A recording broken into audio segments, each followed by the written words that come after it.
मेरो साहबले मलाई भन्नुभयो, भाइ तिमी कहीँ पनि जानु पर्दैन, गाउँमा बसेर केही रोजगार आफूलाई गर्नुपर्छ भन्ने कुरा गर्नुभयो क्या। उहाँलाई हामीले जितायौँ, भोट दिएर जितायौँ। डडुवाबाट धेरै भोट गएको थियो। उहाँ मेयर, दोहोरोमा सैलुङ गाउँपालिकाको मेयर डडुवाको भोटले मात्रै जितेका हो। डडुवावासीले मात्रै दिएर भोट जितेका हो क्या।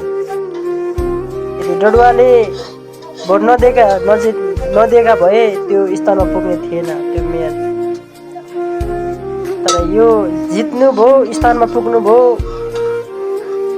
अनि पछि हामीलाई भन्यौँ, मेयर साहब हामी अब शिक्षा स्वास्थ्यमा हामीलाई रोजगार चाहियो, शिक्षा स्वास्थ्यमा हामी चाहिँ विकास चाहियो भन्दाखेरि चाहिँ के भन्नुभयो मलाई, अमर भाइ तपाईँ गाउँमा बोल्नुपर्छ, बस्नुपर्छ भन्ने कुरा गर्नुभयो।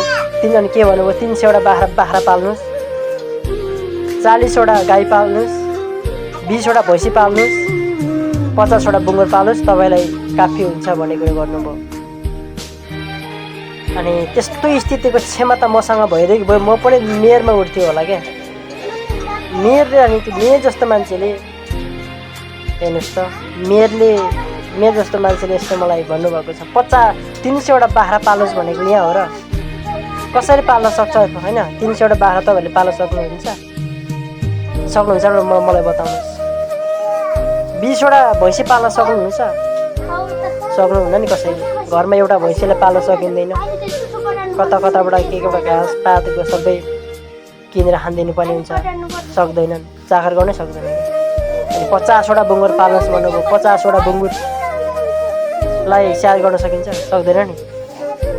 अनि 300वटा बाख्रा, 50वटा बुङ्गुर, 40वटा गाई, 20वटा भैँसी पालेपछि काफी। त्यति क्षमता उहाँ हामीसँग भइदिएको भए यो के कुरा सुन्नु पर्थ्यो हामीलाई? हामी त त्यो स्थानमा, त्यो मेयरको स्थानमा पुगेर हामी पनि जितेर के व्यवसाय केही विकास गर्थ्यो होला। तर के गर्नु, मेयरको दिमाग यस्तो रहेछ। आजको मेयर त्यस्तो छ।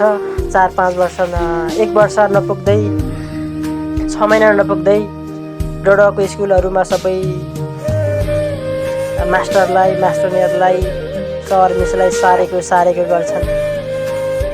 अनि सारेको छ, कहिले पूर्वतिर, कहिले पश्चिमतिर, कहिले कता गर्न पुग्छन्। मेयरको दिमाग यस्तो रहेछ क्या। कम्ती पनि त्यो मास्टरनीहरूले राम्रो अलि विकासित राम्रो भइरहेको ठाउँमा चाहिँ फेरि अर्को ठाउँ दिने, अर्को त्योबाट अर्को ल्याइदिने, अर्कोले अर्कोमा गरिदिने भन्दा रहेछन्। अनि त्यस्ता मान्छेहरूले विकास गर्न सक्छ? विकासको नाममा विनाश गरेका हुन्छन् क्या। किनभने सावधान, हामी कसैमाथि भरोसा र आशा राख्नु चाहिँ नहुने रहेछ मित्र हो।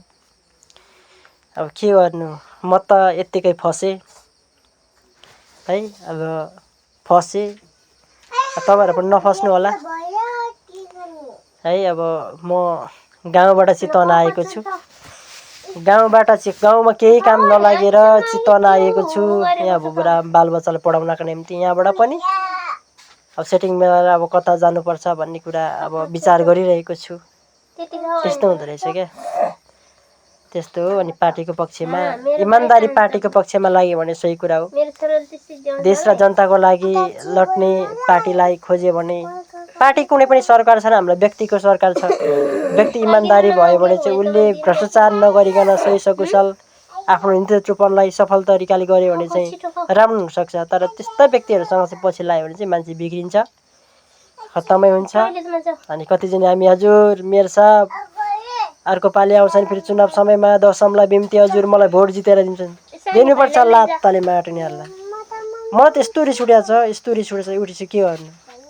84को चुनावमा आउँछन् फेरि हजुर ल भोट दिनु पर्यो, यस्तो विकास गर्छु, यो कसले गर्यो, हामीले गरेका, यो धारा पानी शिक्षा स्वास्थ्य कसले गर्यो, हामीले गरेका हो भन्छन्। के गर्नु, हामीले गरेका हो भन्छन्। घमण्ड र स्वार्थ दबाब दिएर भन्न आउँछन्। त्यतिखेर होसियार हुनुपर्छ